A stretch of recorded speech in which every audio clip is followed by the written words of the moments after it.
دا موسم چې بې خماره بې مستی دی دا موسم چې بې خماره بې مستی دی څه د ځمکې څه کارونه د اسمان نظم دی چې عنوان دی نړیوال کړي لکه لمبه لمبه ژوندون پیکه پیکه وختونه لکه لمبه لمبه ژوندون پیکه پیکه وختونه د یویشتمې پېړۍ دا دی بل یو نوی پیغام لکه تلي کې چې زرغون شي د شړشمو بوټې زه د دې دور یو سرتیزه مشیني انسان یم زمونږ په سترګو وخت تړلي داسې توره پټۍ چې نه خو ځان پېژنم نه انسانیت پېژنم دا زه د نوي تمدن یو مهذب انسان یم د نظریاتو روایاتو پاسداري څه کوم زما نظر د مادیت تقدس داسې ویني لکه اوبو کې شیمایې داسې په سپینه خېټه زما نظر چې حقایق د ځمکې ډېر ښه ویني زما شعور او زما فکر ما ته هر څه ښایي زما په خیال د ګلوبل وارمنګ عمل څه کېدی شي خو دا د دغې نړیوال کړي تصویر دی که نه چې تهذیبونه یې پوهېږي په یوه نړۍ کې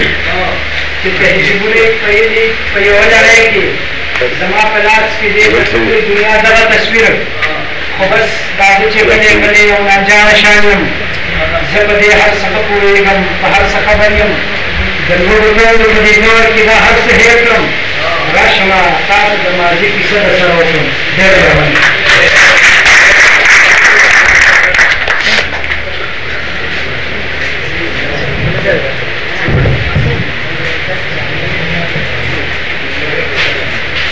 د سربو سربو غټانو په وطن کې زموږ تش هډونه پاتې شو پتن کې د کپړې په دې بې شمېره کارخانو کې په دې ورځې غریبانان په دې کفن کې ښاغلي اکبرودي صاحب ته پاتې شي راته خپل کلام عبدالودي صاحب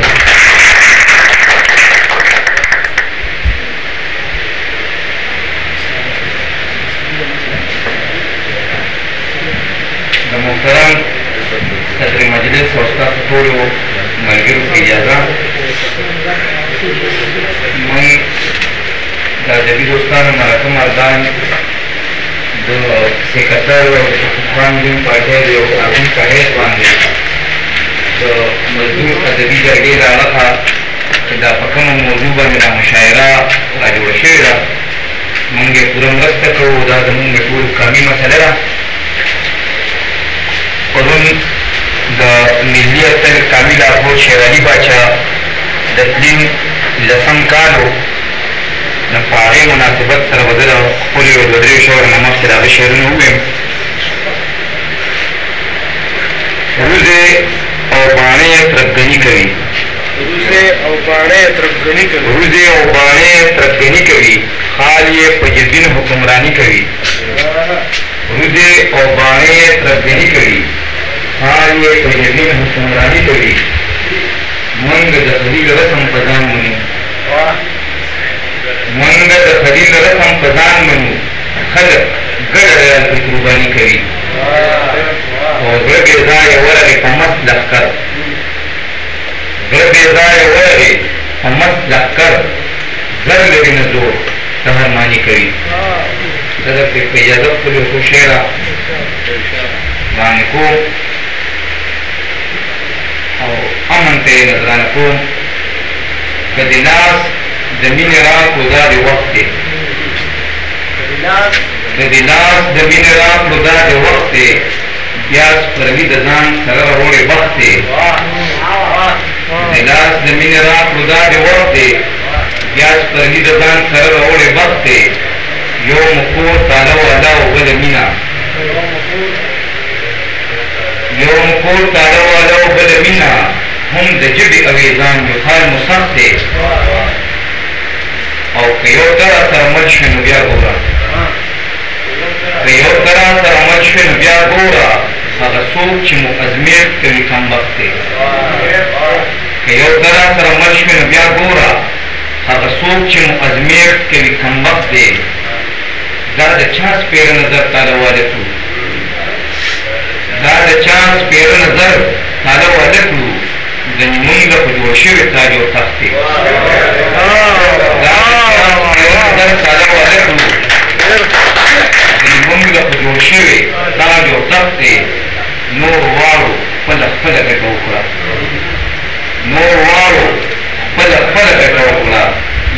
نمبر دی چې خوړل یې شکست دی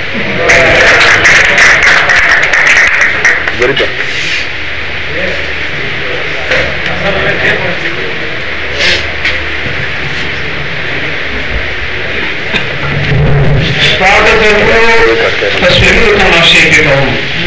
د ځوانانو خیال دا د کوم فنکار نظر دی که نه او ګوره چې اوس په غرونو الوځم که نه الوځم زه خو یوازې یم د یاره بله مقصد دی که نه مطیع الرحمن ماضي صاحب ته خواته چې هغې راشي مطیع الرحمن ماضي صاحب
د تعلیم وخت وړو تیر شي چې ژوند څنګه تیر کړي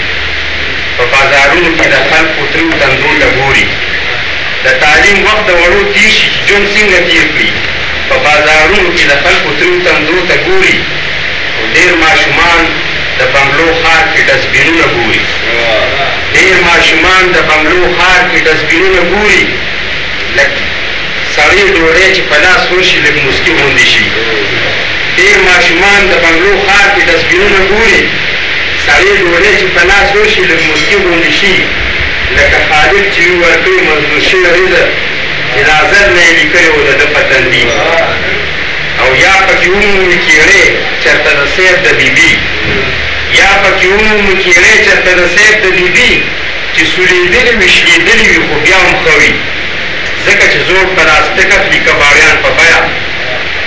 او ملا صاحب وایي خدای د لوږې نه هېڅوک نه وژني ملا صاحب وایي خدای د لوږې نه هېڅوک نه وژني ګوره چې ورې که ماشوم له څومره ښکلې رزق او چې ماشومان د ښار نه څه ماشومان د ښار ناړو ته ورکوز شوي هم وي څه ماشومان د ښار ناړو ته ورکوز شوي هم وي چې د ټول ښار د کمودونو اوبه بیږي پکې خو د کورونو نالۍ هم وي راپرېوتې ورته هماغه ځینې د ښار خلک ورته هم غورځوي بلا شیان هم په خطا ترې پکې وغورځېږي چېرته تامړه شي پلاستیک شي یا د لوبو څیز وي چې کوم ماشوم له په لاس وشي په خندا شي ورته یا مقناطیس پورې یې ونښلي د اوسپنې شي خو د قسمت د ویش بازار چې په دې لار تېرېږي هغه په ډېرو تندۍ ګوندې کې خفه غوندې شي دغه سړی سرمایهدار وي یا ملاوي خان وي دغه سړی سرمایهدار وي یا ملاوي خان وي چې دغه درې واړه یو خیل دی او یوه صفقه ده د ښار د بس په سټاپ نږدې یوه ماشومه چینۍ د ښار د بس په سټاپ نږدې یوه ماشومه چینۍ خواره مې راغله او ټوکرۍ یې راته مخته کړه چې په مشکله به یې عمر یو پنځه کاله و او په ټوکرۍ کښې ورسره وړې وړې ګوتې وې ویل یې واخله کاکا وګوره خوږې ریوړې دي ما ترې مخ واړو بچي زه ریوړۍ نه اخلمه په انتظار ومه چې ګاډۍ به مې کله راځي ما ترې مخ واړو بچي زه ریوړۍ نه اخلمه په انتظار ومه چې ګاډۍ به مې کله راځي وړه را مخکې شوه ګوتې یې اخوا دې خواته کړې د شکور په میخ کې یې وړه شانې روپۍ پرته وه وی کاکاجي سهار راوتې یم خو دا مې خاص دی چې دغه وخت زیړ مازدیګر و ناوخته په ما چې وړۍ ته ښکته وکتل او پاس مې کتل نو خدای ګواه دی ټولې سترګې د اوبو ډکې وي صرف یو څو روپۍ مې ورکړې چې په جیب کې مې وي له مخې اخوا شو خو زړه نه به مې چېرته وځي د انجیوز ډېر کارکونان چې په بنګلو کې اوسي او په موټر کې بازار ته په چکر راوځي یا خپل بچي یې رااخیستي وي چې پاک ښایسته وي د ښار د ښکلي ښایسته شان پرایویټ سکول نه چېرته په لار مسترخانه کې چې هوا اچوي خواله یې راشي وي په پولیسو تور لړلی ماشوم هم کارخانو کې دوکانونو کې په کار ماشومان دې پرې خفه شي ځکه دې خو ډېر حساس سړی دی هم کارخانو کې دوکانونو کې په کار ماشومان دې پرې خفه شي ځکه دې خو ډېر حساس سړی دی او ما ته یې وي چېرته یو نظم په دوی هم ولیکه دا خو د دوی د تعلیم وخت دی او د لوبو وخت دی خو ما ته نه ګوري چې زړه باندې مې څه تېرېږي زه د دې دواړو څپو منځ کې په کوم ځای ولاړ یم ما ته یې وي چېرته یو نظم په دوی هم ولیکه دا خو د دوی د تعلیم وخت دی او د لوبو وخت دی خو ما ته نه ګوري چې زړه باندې مې څه تېرېږي زه د دې دواړو څپو منځ کې په کوم ځای ولاړ یم که دا واړه مشقت پرېږدي او تعلیم ته راشي نو اخراجات به یې د کور او سکول نه کومه راځي که دا واړه مشقت پرېږدي او تعلیم ته راشي نو اخراجات به یې د کور او سکول نه کومه راځي زړې تامړې د ډسبینونو غورځېدلې ډوډۍ چې خرڅ یې نه کړي نو یې مور ډوډۍ له کمې راوړي که ستا د سوچ تر مخه بیړو تعلیم وکړي ډیګرۍ په لاس زلمي چې په کوڅو کې ګرځي د انټرویو په نوم تجدید یې کوم دفتر نه کوي ما هم د خپل ځي کاغذونه هر دفتر ته یوړل چې شاعر هم یم او بلاد خلک مې هم پېژني ما هم د خپل زوی کاغذونه هر دفتر ته یوړل چې شاعر هم یم او بلا خلک یې هم پېژني د کلي خان ملک افسر او بارسوک نه واخله د انجوز چیرمینان هم شاعران ادیبان ډېر باضمیر او حساس خلک یې هم پرې نښول د سیاست عمل غواړي مشران کلاړیان د هیومن رایټس کمیشن تر چیرمینه پورې نور خو یې څه کوې د سخت تدریرونو لپاره زه خو ویم پرېږدی دا واړه چې مزدوري خو کوي زه خو ویم پرېږدی دا واړه چې مزدوري